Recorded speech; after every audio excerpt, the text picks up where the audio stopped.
O final feliz de Hora de Aventura. Isso daqui é daquele episódio que o Finn ele se perde no sofá. Tá ligado? Você tá se enrolando todo, enrolando nos seus problemas imaginários. Você tem que prestar atenção no que é real, cara. Tá vendo essa caneca aqui? É literalmente minha caneca preferida no mundo. Agora já era pra sempre, então ela não é real e eu não ligo mais pra ela.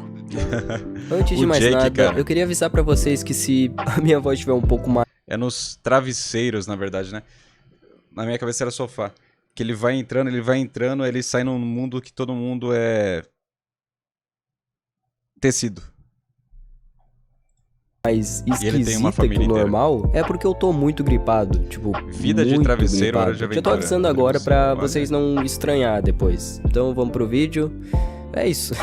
Eu acho que não é novidade pra ninguém que o Finn sofreu muito por amor em Hora de Aventura. E é exatamente por causa disso que teve bastante Quem não, gente, né, que gente? ficou Quem com um não, né? sentimento de insatisfação a respeito Fala aí, do chat, modo quem como ele nunca sofreu? acabou no final do desenho, já que aparentemente ele nunca encontrou uma pessoa ideal pra passar o resto da vida e formar uma família. Só que hoje a gente vai dar uma olhada em um episódio muito interessante e maluco de Hora de Aventura que retrata exatamente como seria esse final não. tranquilo e entre aspas perfeito, onde o Finn simplesmente acaba encontrando a garota certa, não faz nenhuma besteira que estrague essa relação, então se casa e vive tranquilo junto com os filhos e a esposa dele. Eu já tô tão acostumado a ver o Finn sofrendo por amor que falar essas coisas chega até a soar meio estranho, pra falar a verdade. Esse episódio também fala um pouco a respeito de ficar mal por coisas que na real nem existiram, mas que mesmo assim acabam se prendendo na nossa mente, fazendo com que a gente fique pensando nas mais diversas possibilidades exageradas e pessimistas. Então vamos pra análise e, como sempre, tentar tirar alguma coisa boa disso tudo, né? Pelo fato de que lá fora tá literalmente chovendo canivete, os personagens estão obviamente presos dentro de casa e estão construindo um forte de travesseiros e colchões pra passar o tempo. Só que de cara já dá pra reparar que tinha alguma coisa ali incomodando o Finn e fazendo com que ele parecesse meio desanimado. E logo em seguida ele explica pro Jake que o motivo dele tá assim pra baixo e desanimado é simplesmente porque ele contou uma piada pra Princesa de Fogo e ela não riu dessa piada. Ele começa a E o Finn bitolar, tá automaticamente ligado? já deixa essa questão tomar um espaço grande na mente dele e trata isso com o maior exagero e do modo mais dramático possível, dizendo que provavelmente Eu sou ela tinha se dramático, cara. cansado Vocês são dele e dramáticos. aquilo indicava como tudo tinha acabado entre os dois. E é bem interessante e até Nossa, era engraçado muito a mais forma com dramático. que essa atitude do Finn é Júlio de Rob, certo obrigado modo pelo seu mês, meu precisa. querido. Quantas vezes a gente não se encontra ficando maluco com aquela coisinha extremamente fútil que na realidade não é nada demais e nem significa nada demais, mas que ainda assim é capaz de fazer a gente ficar preocupado e desanimado enquanto tira a nossa atenção de coisas que são realmente importantes. eu sou uma E isso pessoa acontece dramática. porque já existe uma Era certa mais. ansiedade que nos deixa em um estado de alerta com esses supostos sinais, para tentar prever e talvez evitar que coisas ruins aconteçam, só que esses sinais na verdade nem existem.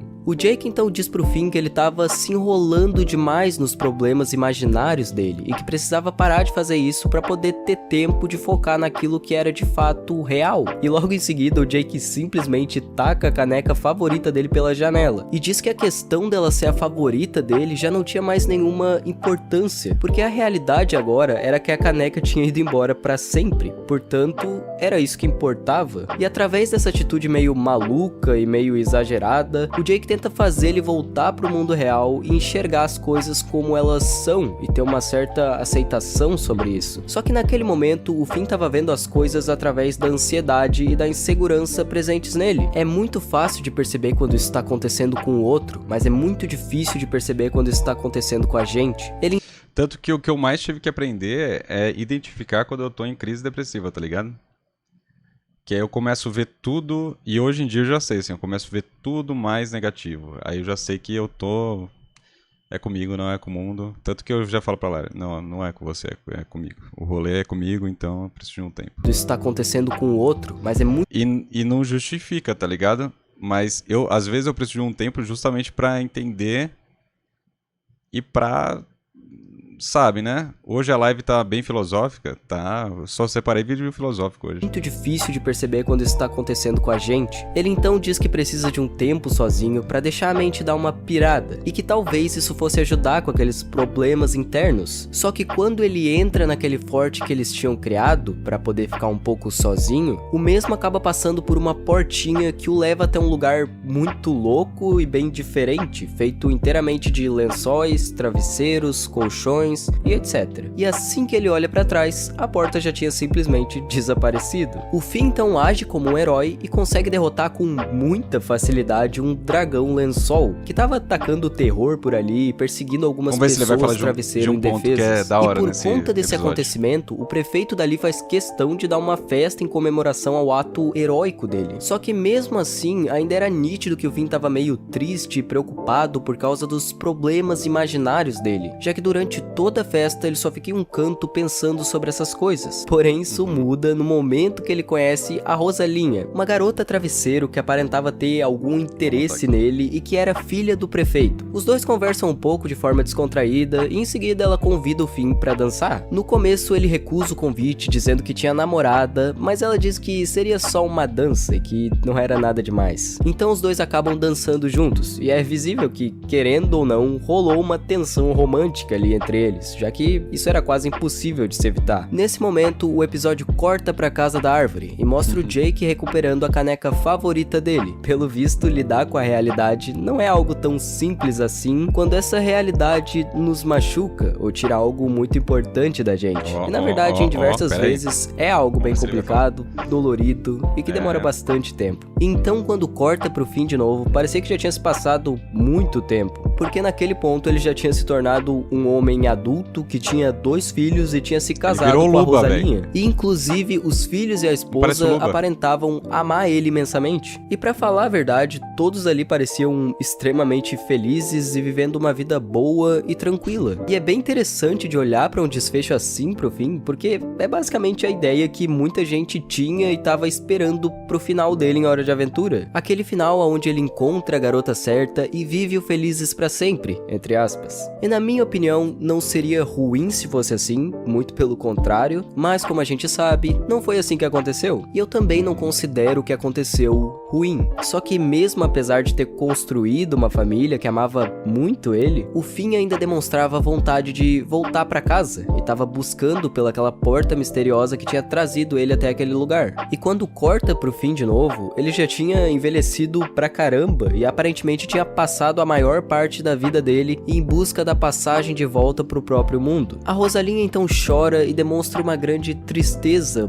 por ele querer ir embora, mas diz que entende isso. E inclusive, eu tenho que dizer que ela parece ser uma ótima esposa pro Finn e uma pessoa muito boa, já que ela ficou junto com ele o apoiando por todos esses anos para conseguir alcançar algo que era muito importante pro Finn, mesmo com o fato de que ela ficaria machucada com ele indo embora pro próprio mundo. E isso era a maior prova de que o amor dela por ele era algo verdadeiro. E eu acho que seria bem legal se essa personagem fosse, entre aspas, real e também fosse explorada no desenho como sendo mais um dos relacionamentos do Finn, só que de verdade, né? E então na última vez que o Finn aparece, ele já tava no seu leito de morte, com os filhos e a esposa se despedindo dele. E essa cena consegue ser bem triste, pra falar a verdade. Só que nesse momento ele tem uma alucinação e finalmente acaba voltando pro mundo real. Só que quando ele vai contar desse sonho maluco pro Jake, a Princesa de Fogo liga pra ele e diz que só tinha entendido aquela piada agora e que tinha na verdade gostado dela. No final das contas, o cérebro dele acaba apagando em questão de segundos todo aquele sonho maluco antes que ele tivesse a chance de contar pra alguém. Então meio que o Finn volta a focar naquilo que era real.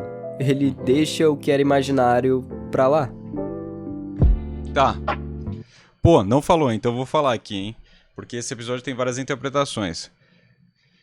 O que o Finn tá fazendo aqui? O Finn, ele tá pensando na vida, né? Ele tá aqui refletindo, pensando e tal, mas mais que isso, ele tá encaixotado aqui, ele tá aqui, ó, na cabeça dele. Sabe? Ele tá aqui, ó.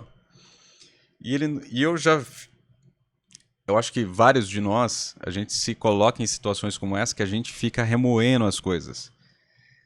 E aonde ele tá? Qual lugar ele vai parar? Ele vai parar em um lugar, se a gente for ver aqui, quando ele começa a falar, o pessoal vai tentar dizer pra ele e a gente não ouve. Porque quando a gente tá assim, a gente não vai ouvir os outros. A gente tá encasquetado com as coisas. Ele vai parar num mundo que nada vai afetar ele. Nada. Literalmente, todos os seres que aparecem não vão afetar ele. Ele tá numa zona de conforto. Ele tá preso em si, exatamente. Ele tá na zona de conforto, tá ligado? Literalmente, fronha, travesseiro, quentinho. Nada aqui vai me afetar, nada aqui vai me machucar. Eu tô nessa zona de conforto, nada aqui vai me ferir. Tanto que o pessoal é feito do quê? De fronha e travesseiro, tá ligado? São caminhas. Então ele tá preso na cama, ele tá preso naquele lugar que ele tá pirando. E se? Ele tá nessa ansiedade repleta, ele tá se perdendo nele mesmo, né? E aí, quando chega ao final do episódio, que ele tava remoendo tudo isso, quando ele tem ali, pô, deixa eu ver o que a Princesa de Fogo tá falando comigo, não era nada daquilo que ele tava pensando.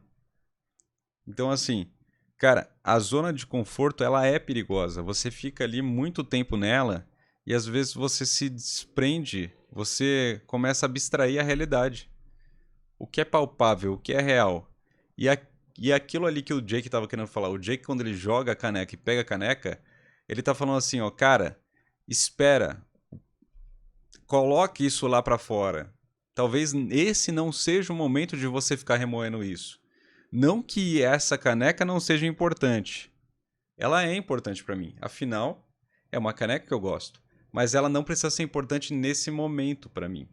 Não que eu vou anular aquilo da minha vida. Ela é importante. Mas eu não vou ficar pensando nisso e remoendo isso 24 horas por dia ansioso. Então eu acho que esse episódio ele fala muito sobre você ficar preso naquele dia que você está remoendo as coisas dentro de você, criando vários e se, e você tentar sair disso, né, de uma maneira divertida. É isso que eu penso que é esse episódio aí pra mim, pelo menos.